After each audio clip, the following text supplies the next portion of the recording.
अगर तुम यह चाहते हो कि तुम्हारा शरीर स्वस्थ हो तो केवल सोचने से कुछ नहीं होगा।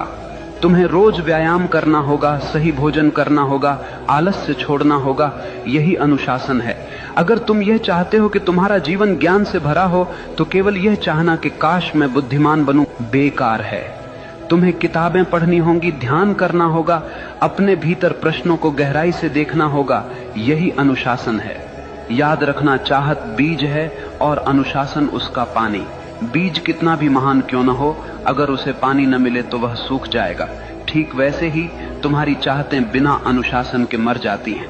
आज दुनिया में लाखों लोग सपने देखते हैं, लेकिन केवल वही लोग सफल होते हैं जिनके पास अनुशासन है, क्योंकि सपनों को हकीकत तक पहुंचाने का काम केवल अनुशासन ही करता है। और अनुशासन कोई कैद नहीं है। अनुशासन तो आजादी है। आजादी इस बात की कि तुम अपने ही आलस्य, अपनी ही कमजोरियों और अपने ही डर से मुक्त हो जाओ।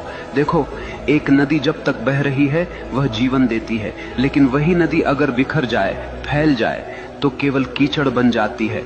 अनुशासन नदी के किनारों जैसा है जो तुम्हारी ऊर्जा को दिशा देता है, गहराई देता है और तुम्हें तुम्हारे मंजिल तक ले जाता है। इसलिए अगर तुम सच में वही बनना चाहते हो जो तुम चाहते हो तो केवल चाहने से कुछ नहीं होगा। तुम्हें अपने जीवन में अनुशासन की आग जलानी होगी। हर दिन, हर क्षण अपने लक्ष्य के लिए समर्पित होना होगा।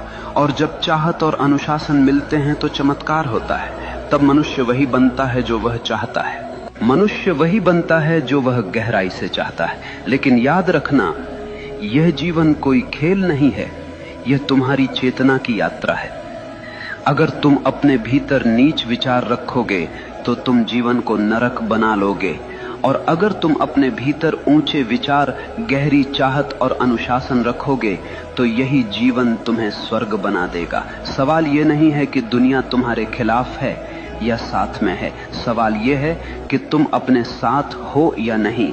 अगर तुम अपने विचारों, अपनी चाहतों और अपने अनुशासन के साथ खड़े हो तो दुनिया की कोई ताकत तुम्हें रोक नहीं सकती।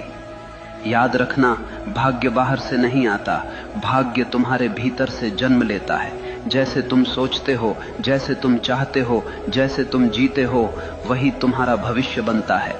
तो उठो, अपने डर को छोड़ो, अपने संदेह को जलाओ, अपनी चाहत को इतना गहरा बना लो कि वह तुम्हारी हर सांस में समा जाए, और फिर देखना पूरा ब्रह्मांड तुम्हारे रास्ते को साफ करने लगेगा।